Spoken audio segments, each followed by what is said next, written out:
Hey guys, today we got some very good news. Hasan has been banned from Twitch. Now I know what you guys are saying, there's no way they would ban Hasan. I mean, the CEO even sang him happy birthday and called him on his birthday. They love Hasan over at Twitch, so for them to actually take action against Hasan, he must have done something crazily bad, right? And he did. He did something absolutely insane and unhinged. I don't know how he thought he would get away with it. But first, I should mention that even though, it says that Hasan was banned from Twitch, that doesn't actually mean banned in the sense that we're all used to it meaning. On Twitch, they refer to suspensions as bans as well. So basically, what it means is he's probably going to get unbanned in either a day, a week, or 2 weeks. That's usually the timelines that Twitch does bans on. I mean, sometimes they'll have a weird custom ban date. Sometimes it'll be a month. Sometimes it'll be a year. But for the most part, it's a day, a week, or 2 weeks. Especially for someone like Hasan, I wouldn't be surprised if his ban is only a couple of days because they absolutely love him over there. Don't ask me why, especially after you consider what he actually did to cause this problem. You see, Hasan, he might have made a little oopsie. He decided to threaten a sitting US senator, or I guess the more charitable way you could say it is he was trying to incite violence against a sitting US senator. Now obviously, I do not condone anything that Hasan says, just in general, but especially this, because it's insane that he actually went on live stream and did this. This is genuinely one of the most shocking things that I've seen Hasan do, and it's hard to get high on that list because Hasan has watched some interesting videos on his channel, if you know what I mean. So what did Hasan actually say? I'm gonna play it for you, and I just want to preface it again by saying that I'm presenting it to you for the purpose of news reporting. However, I condemn his words in the strongest possible way. So with that disclaimer out there, let's take a look. There's about $50 billion estimated that are lost every year in Medicaid, just in fraud alone.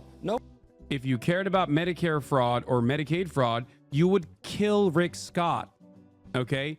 You wouldn't make Rick Scott, former governor of Florida, Rick Scott, you wouldn't make him a prominent part of the Republican Party. Yep, yeah, Hasan actually thought that he was gonna get away with saying that, especially about somebody who's a senator. I cannot believe that Hasan actually thought that it was okay to do that. Now, of course, to him, he's rationalized it. He's come up with a reason why he believes he wasn't in the wrong, because Hasan can never be in the wrong. Whenever anything happens to him, it's always somebody else's fault. It's always, oh, people are misinterpreting me. Oh, people are misunderstanding what I'm saying. Oh, people are just interpreting it in bad faith. Or his other favorite is he just blames it all on destiny. And I don't know how he can spin this one to be about destiny, but I'm sure he'll try. Anyway, his interpretation of it. So what Hasan says here, he says he's sorry that he'll choose his words more carefully next time, and that what he'd say next time, because obviously this is what he must have meant when he said those things that I played earlier, is that he believes that the government should indict Rick Scott and then punish him in the maximum legal punishment. Now, I don't think that that's proportional in any way, shape, or form. However, apparently Hasan is pro-death penalty, which is not something that I would have seen coming, because you would assume with him being so far on the left that he would be against the death penalty, but apparently he's past that threshold, and he's so far on the left, he's up there with Stalin, where, the ends justify the means. So obviously, I disagree. I do not think that this is what he meant. My interpretation from what I saw from that clip, this is not what Hasan was saying, and I think he should probably not try to sugarcoat it. He messed up, he should apologize, and honestly, it might be a crime. Like, I'm not a lawyer. I'm not going to say for sure that he committed a crime in saying these things. However, I do think that it's entirely possible that what he said about what he wanted for Rick Scott could be construed as something criminal. Again, that's out of my hands and above my pay grade, so we'll see what happens with that eventually. My guess is that enough people got mad about Hasan's comments that they contacted the news. Now, I don't know if you know this, but companies are terrified of the news media. Anytime they get contacted and say, oh, we're going to run this story about your website because this guy said something, the companies obviously panic because they don't want negative press. I mean, they haven't figured out that nobody reads the mainstream media anymore anyway, but my guess is that they faced outside pressure to ban Hasan on this one because, like I said, they basically worship the ground that Hasan walks on. So, I mean, I can't see them actually banning him without some kind of pressure, somebody at Amazon or maybe somebody threatening to write a story about it. I don't know what was happening. Maybe Fox News was knocking at the door saying, hey, you had this guy say some crazy stuff and you haven't done anything to him. What's going on? Hopefully this is a very long ban.